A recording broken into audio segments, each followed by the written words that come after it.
Voice, आज की आवाज। सीहोर में बनेगा भव्य प्रवेश द्वार, सांसद प्रज्ञा ठाकुर ने दी राशि देने की घोषणा। पीएम आवास के 260 हितग्राहियों को दी राशि पत्रक। प्रधानमंत्री आवास योजना शहरी के तहत दीपावली के उत्सव पर हितग्राहियों को हितलाभ देने के लिए स्थानीय टाउन हॉल में कार्यक्रम आयोजित किया गया। कार्यक्रम में भोपाल सांसद साध्वी प्रज्ञा सिंह ठाकुर मुख्य अतिथि के रूप में शामिल हुई। कार्यक्रम में प्रधानमंत्री आवास योजना शहरी के अनेक हितग्राहियों को आवास योजना की राशि अंतरण वितरण पत्रक विस्तृत किए गए। कार्यक्रम में प्रथम और द्वितीय किश्त वाले कुल 260 हितग्राहियों को राशि वितरण पत्रक बांटे गए।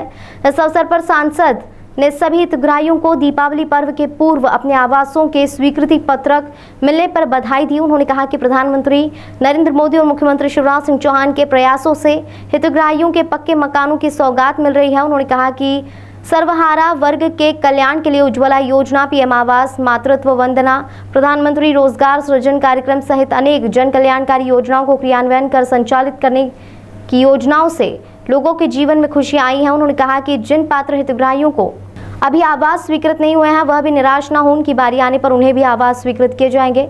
उन्होंने सभी हितग्राहियों से कहा कि अपने प्रधानमंत्री आवास में धूमधाम के साथ गृह प्रवेश करें और नए घर में दीपावली मनाएं। साध्वी प्रज्ञा ठाकुर ने सीहोर नगर में प्रवेश द्वार बनाने के लिए सांसद निधि से राशि देने की घोषणा की। नगरपालिका अध्यक्ष प्रिंस राठौर ने कहा कि सांसद ठाकुर के मार्गदर्शन में सीहोर नगर का विकास किया जाएगा। उन्होंने कहा कि सीहोर नगर को देश के अच्छे नगरों में शामिल करने के लिए हर संभव प्रयास किए जाएंगे। उन्होंने सभी हितग्राहियों को प्रधानमंत्री आवास शहरी के लिए बधाई देते हुए कहा कि उन सभी पात्र लोगों को प्रधानमंत्री आवास स्वीकृत किए जाएंगे जिन्हें अभी नहीं हुए हैं। साथ ही सांसद प्रज्ञा सिंह ठाकुर ने कांग्रेस और गांधी परिवार पर जमकर हमला बोला। सांसद साध्वी प्रज्ञा सिंह ठाकुर ने मीडिया से चर्चा करते हुए कहा कि कांग्रेस ने राष्ट्रीय अध्यक्ष का चुनाव इसीलिए करवाया है कि कांग्रेस के अध्यक्ष के पद पर गांधी परिवार के किसी भी व्यक्ति को जनता स्वीकार नहीं करना चाहती है, इसलिए उन्होंने राष्ट्रीय अध्यक्ष का चुनाव करवाया।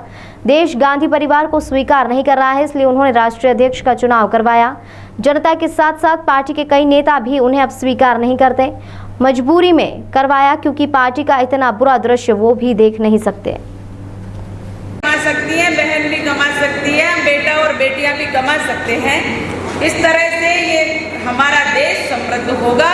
और सच बात तो ये है कि हमारा देश स्वावलंबी होगा, हमारा देश स्वदेशी होगा।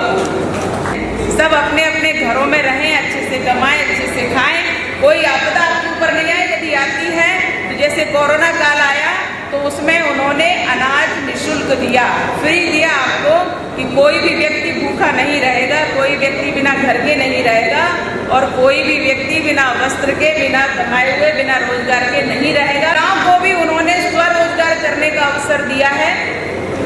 महिलाएं रोजगार से अपना काम करें।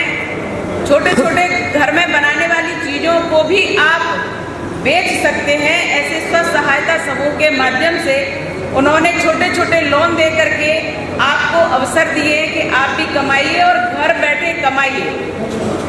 पीठ ठोक रहे हैं अपनी कांग्रेस के लोग, क्या कहना है? वो मजबूर हो चुके हैं क्योंकि गांधी परिवार को अब इस प्रकार से स्वीकार कोई जनता भी नहीं कर रही है, उनके पार्टी भी स्वीकार नहीं कर रही है। इसलिए ये मजबूरी में उन्हें करना पड़ा, नहीं तो वो किसी को मुंह दिखाने लायक नहीं बचते कि पार्टी का इतना बुरा हश्र वो कोई देख भी नहीं सकते थे। इसलिए उन्हें ये मजबूरी में निर्णय लेना पड़ा। नहीं, वो ऐसा कभी नहीं करते। परिवारवाद जो है, माननीय प्रधानमंत्री मोदी जी ने सबसे अभी ये अपने 15 अगस्त को कहा था कि परिवारवाद के विरुद्ध हमें खड़े होना है। तो ये भारतीय जनता पार्टी, माननीय प्रधानमंत्री मोदी जी की सफलता है कि उनने जो संकल्प लिया है कि परिवारवाद को खत्म करना है, तो परिवारवाद को खत्म करने का क्रम प्रारंभ हो गया है और सबसे बड़े परिवारवाद से खत्म हुआ है।